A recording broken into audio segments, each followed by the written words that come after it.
Hello everyone and welcome to the program. I'm Imana Amawe. The National Assembly has passed a 7.441 trillion naira budget for the year 2017, and that after much anticipation, after the President transmitted a 7.298 trillion naira budget to the joint session of the National Assembly in December 2016. It took almost 6 months before the passage, and now it still awaits presidential assent for things to get rolling. Tonight on the program, we take on the delay in the budget passage and the effects on the Nigerian economy. What does this translate to for the man on the street? But before we proceed, let's have some news mention.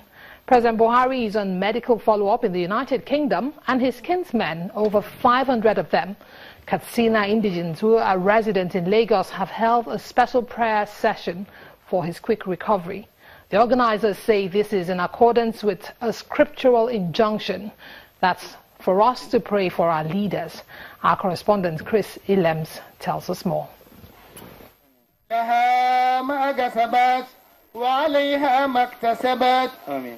Prayer, they say, is never enough, and if there is anyone who needs it more this time around, it's President Muhammadu Buhari as he undergoes another medical journey abroad.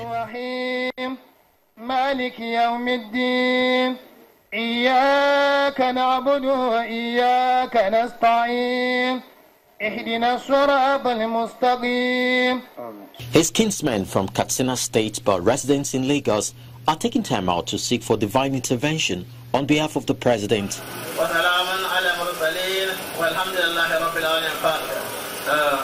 There are over 100 Muslim clerics taking turns to offer special supplication to the Almighty Allah, and this they say is according to the injunction of the holy books.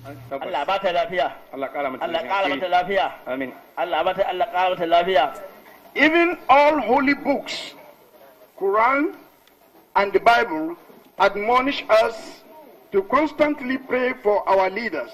We are here today with the same objective, with array of imams, missioners, alphas, to offer special prayer for quick recovery and sound health for President Muhammad Buhari and members of his cabinet and the success of his administration to take Nigeria to greater heights in surplus and prosperity. For some of those who attended the session, it's an exercise of great importance. We are here, we Katsina State, Daura, citizens of Lagos, to pray for our president. So that's why we are here. Allah always asks all Muslims to ask him for what they want. We pray to Allah to change the Nigerian government and bring Muhammad Buhari to power. Allah answered our prayers, and we've had him as president for 2 years, and we are very happy and appreciative of the positive changes he's bringing. So now that we realize that he's having health challenges, we have come back together again to ask the same Allah to heal him and allow him to continue these changes. I'm praying for him to come back safely, in good health, long life and prosperity, and God should give him more wisdom to handle this country. The president, during an interview session, had said he had never been this ill, a reason strong enough for his kinsmen to tour this path. Chris Ilems, Channels Television News. Well, the president is away on medical follow-up, but the country is going on with the acting president, Professor Yemi Osinbajo. Now to the budget of recovery and growth, which the president believes will place Nigeria on a path of recovery from recession and set the country towards economic growth. But are these assurances enough to get Nigeria on the right path? To talk some more on the implications of the passage of the 2017 budget 5 months into the year, I'm being joined by Professor of Francophone Studies and a policy analyst, Professor Tunde Fatunde, and also a financial analyst, Joe Femi-Dagunro. Thank you for joining us on the program. Thank you. Prof, let me start with you. 5 months, almost 6 months, before the budget, which was presented in December, was passed by the National Assembly, considering what happened in 2016, did you anticipate this much delay? Well, I did not anticipate much delay because I thought that